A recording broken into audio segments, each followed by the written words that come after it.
Hello chers élèves, dernier exemple sur la double distributivité. Alors là on peut dire qu'on a une MAMA expression où il y a une double distributivité ici, et puis on en aura une autre aussi ici. Et puis pour ne rien arranger, on a un moins devant la parenthèse. Alors moi je vous donne un conseil, dès que vous voyez un moins comme ça devant une double parenthèse, mettez des crochets comme ça, systématiquement.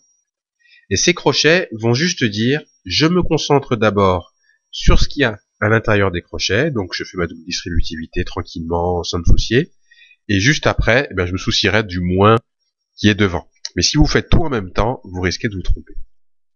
Alors, d'abord, on va appliquer la double distributivité dans la première partie de l'expression. Donc x plus 6 facteur de x moins 2. On calcule, ça donne x fois x, plus x fois moins 2, plus 6 fois x, plus 6 fois moins 2. Donc voilà pour la première partie. Je mets mon moins et je mets mes crochets. Comme ça, comme je vous l'ai dit, ça indique que je ne m'occupe pas du moins qui est devant la parenthèse pour l'instant. Donc je calcule, ça fait 4x fois x,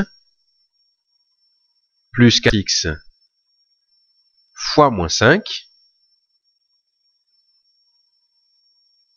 Ensuite, plus 1 fois x, plus 1 fois moins 5. J'applique la double distributivité à l'intérieur des parenthèses. Alors maintenant, on va calculer tout ça. Ça fait un gros paquet. Alors x fois x, c'est égal à x au carré.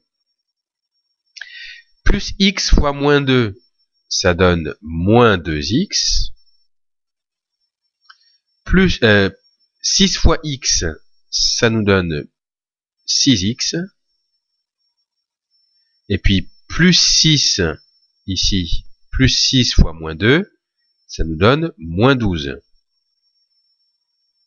Après, je mets mon moins et je calcule ce qui est à l'intérieur des crochets.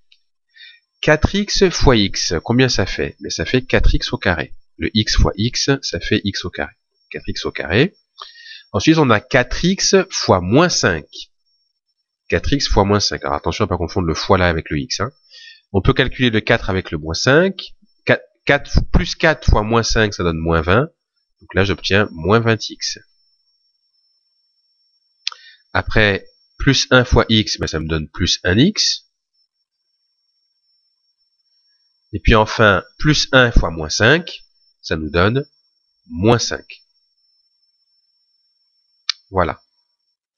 Alors, qu'est-ce que je peux faire maintenant? Je continue mon calcul. Alors, je peux calculer, vous savez, ce moins 2x avec plus 6x en factorisant. Mais je pense que maintenant, la factorisation, vous avez compris comment elle fonctionne. Donc, je peux calculer moins 2 plus 6. Alors, je vais d'abord écrire mon x carré, quand même. Et après, je fais donc moins 2 plus 6, ça donne 4, plus 4. Donc, ça me fait plus 4x. Et puis, mon moins 12 qui est là. Alors, ensuite, comme j'ai un moins devant la parenthèse, je ne sais pas si vous vous rappelez, mais quand on a un moins devant une parenthèse ou devant des crochets, là, le crochet, il joue le rôle de la parenthèse, c'est exactement pareil. Pour enlever la parenthèse, il faut changer le signe de tout ce qui se trouve à l'intérieur de la parenthèse. Alors, devant le 4x carré, même s'il n'est pas écrit, il y a un plus qui est sous-entendu. Donc, si ce moins-là, en quelque sorte, je le fais passer à l'intérieur de la parenthèse, en quelque sorte, eh bien, en fait, je change le signe de tout ce qui est à l'intérieur. Donc, en fait, le plus 4x va devenir moins 4x carré. Moins 20x, ça devient plus 20x. On prend l'opposé de chacun des termes à l'intérieur. Plus 1x, ça devient moins 1x. Et moins 5, ça devient plus 5. Voilà. Ensuite, je peux calculer le 4x avec le 20x et avec le moins 1x. Alors,